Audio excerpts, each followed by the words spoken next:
Hey guys, so today's video is going to be something different that I've never done before, and this type of video seems to be becoming very popular on YouTube, and I just love watching them. So I decided to go ahead and give it a try, and I am doing a first impressions video for you guys, and it is going to be on the CoverGirl Outlast Stay Fabulous 3-in-1 Foundation. And I just purchased this a couple days ago. I did test swatch it on my hand, so that's why it's kind of messy in here. But I went ahead and tried it out today, and I did my first impressions for you guys, and yeah, so if you guys kind of like these videos, let me know down below, because I love watching them, and I think it would be kind of fun to start doing them on my channel. But, I don't know, let me know what you guys think, and yeah, I hope you guys enjoy the video, and I'll see you guys in my next one. Okay guys, so we're gonna go ahead and start, and firstly, as you can see, I have nothing on my face, I have no makeup on. The only thing I have is my Clean and Clear Dual Action Moisturizer, which is this right here. And that's it. So you can see that I have quite a few blemishes and breakouts right now. My skin is nowhere near perfect or anything at the moment. So with that being said, let's see how good this stuff works. And it's really nice because it has a pump, and mine, I did a swatch on it, so it's like leaking. But so it's got this really nice pump, and on the back it does say that it is a all-day flawless coverage. Lasting power of a primer, coverage of a concealer, and blendability of a foundation in one, shine free. And I went ahead and got the color Buff Beige. I found this at my Walgreens, and they had quite a few colors. Like, the color range was really good, but I had kind of an issue figuring out which color I would be, because they all kind of, like, the lighter shades all kind of look the same. But I went ahead with Buff Beige, so we'll go ahead and see how this works. And I'm just going to go ahead and pump it right onto my hand. And we'll pump one pump. And as you can see, it's not a really thick consistency, but it's not really runny either. I mean, it does kind of drip a little bit when I do that, but it's not going to go anywhere. It's kind of thick. So I'm just going to take that and apply it with my finger first.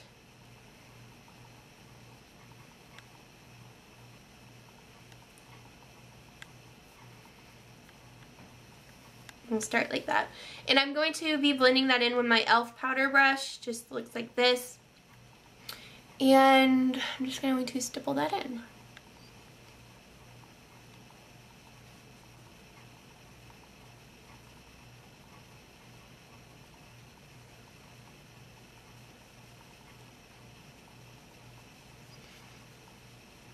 This kind of reminds me a little bit of the Color Stay, the way it feels on my skin. Like, not the thickness of it, but the way it dries. It does feel like it's getting a little bit sticky.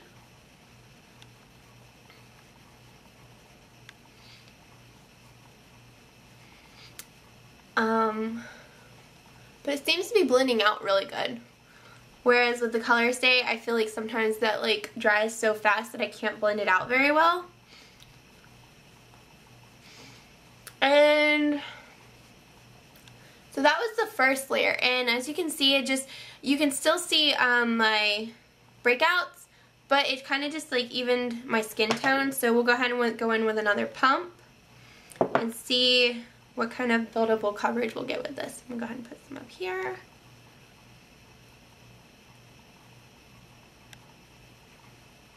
Down my neck. The color match seems to be pretty good. I feel like maybe I could have went one shade lighter, but it's not too bad.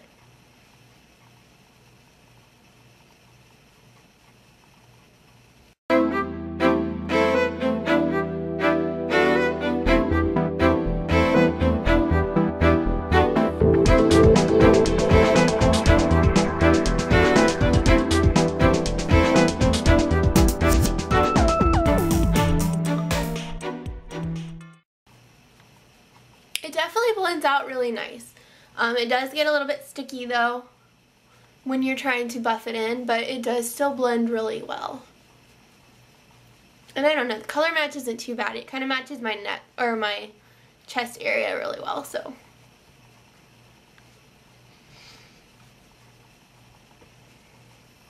Okay, so that was 2 pumps. As you can see, my skin tone looks really, really even. It's a really nice matte type of finish. Yeah, I kind of like it. I'm going to go ahead and use my concealer since obviously, you know, it really didn't cover up my acne areas. But that's what concealer is for. So I know that I saw some people saying that this foundation was totally full coverage and it covered everything. Obviously, as you can see for me, it did not. So for me and my skin, I would base this more as like a light to buildable medium coverage for my skin. So I'm just going to go ahead and blend this in real fast. And I did not use a primer. I have been using my Marabella primer that I got in my glam bag for November, which I have fallen in love with that primer. I really love it.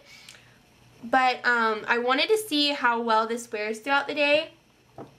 So I am going to be checking in with you guys and letting you guys know how this foundation has been wearing, what I think about it, and all that good stuff. But I'll just kind of show you guys the overall what it looks like first. So this is what it looks like. Hopefully you guys can see. It has covered like just kind of even out my skin tone.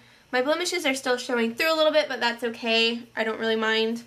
But yeah, so this is what the foundation looks like. I'm going to go ahead and fix my hair, put the rest of my makeup on, and I'll be back with you guys. Alright guys, so I went ahead and finished up my makeup, did my eyes and my hair, and yeah, so this is the finished product of what the foundation looks like on my skin. Hope you guys can see it.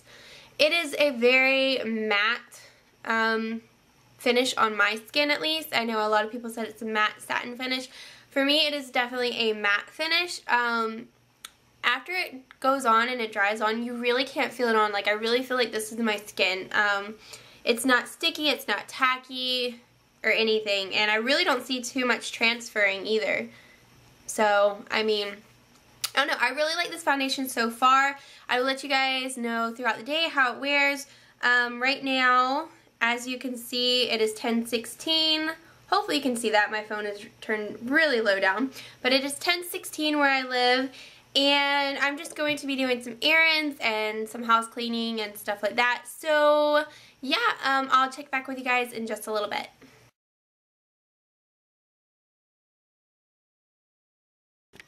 Hey guys, okay, so I'm back to do my first update on the foundation, the CoverGirl Outlast. And it is now 2:18, as you can see. So it's been 4 hours. And this is what the foundation's looking like. Hopefully you guys can see what it looks like. I do still like it. It still looks pretty good. I do think though that I would like it a lot more if I had my primer underneath, just because I feel like this foundation really shows my pores, like right around this area. I have very large pores, and I feel like this foundation kind of enhances that. But I think with like a primer underneath, that would be not an issue. As far as like staying matte, I did have to blot once and powder, and to powder I just used my CoverGirl powder and just applied a little bit of that just in my T-zone. But other than that, I don't feel like it looks horrible. I still haven't had any issues with it rubbing off. It's not really wearing anywhere really bad. So yeah, I did notice one thing though. I think it did oxidize just a little bit on my skin, but that could be because, as I mentioned earlier, I had a hard time picking the right shade, and I believe this one was maybe just a shade too dark for me. So I'm thinking if I would have got a shade lighter, I wouldn't have that issue, but it does seem like it oxidized just a teeny tiny bit on me. Not a whole lot, not to where it's like really bad, but just a little bit. But yeah, so that's what it's looking right now, and I guess I'll be back with you guys by the end of the night to Hey guys, so I'm here to do the last part of this first impressions video on the 3-in-1 CoverGirl Outlast Stay Fabulous foundation, and it is now 6:13, so I have had this foundation on for 8 hours. And I know the last time I checked up with you guys, I mentioned that I blotted and had to reapply powder. I haven't done that since, and that was at like 2:16 today, so this is what it looks like after a couple hours. And as you can probably see in this lighting, hopefully you can see, I've already lost all my natural lighting, so I'm having to use my lamp in my room. You can kind of tell the difference, how what I meant earlier with it oxidizing just a little bit. It's a little bit darker than my neck, which in the beginning it wasn't. So it did oxidize just a little bit. I wouldn't say that it was really, really bad. So I don't know if I went a shade lighter, if that would help at all. But yeah, so it's been on for 8 hours, and this is the finish that I have. I don't really feel like it's worn anywhere, like worn off. I do feel like I'm getting a little bit greasy in my T-zone area, but other than that, like, you can still see my blush and my contour that I did this morning.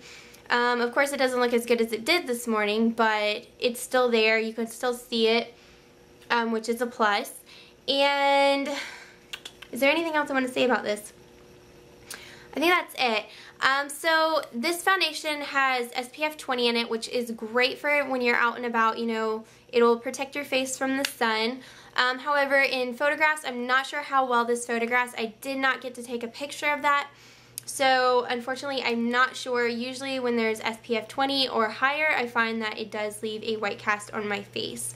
But as far as it saying that it's shine free, I would say that it's pretty shine free. I mean, for me, I just have really oily skin, so I do have to blot occasionally and reapply powder, but that's just my skin.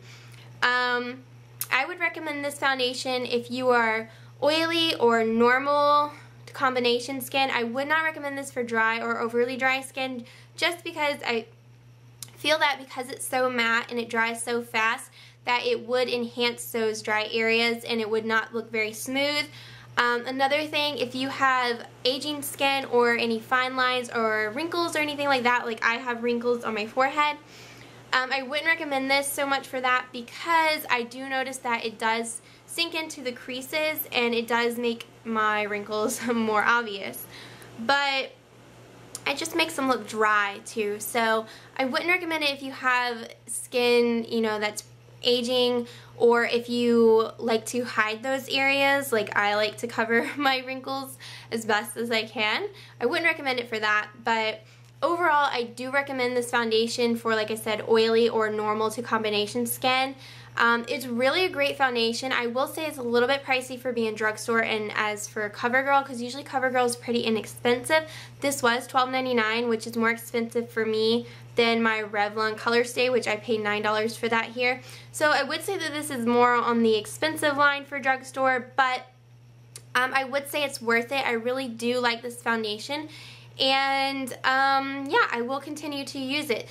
So that concludes my first impressions video, and if you guys like this video or would like to see more of these kind of videos, just leave it down in the comments below. If you have any products you'd like for me to try out for you guys and tell you what I think about them, I would certainly do that, so just leave that all in the comments below as well.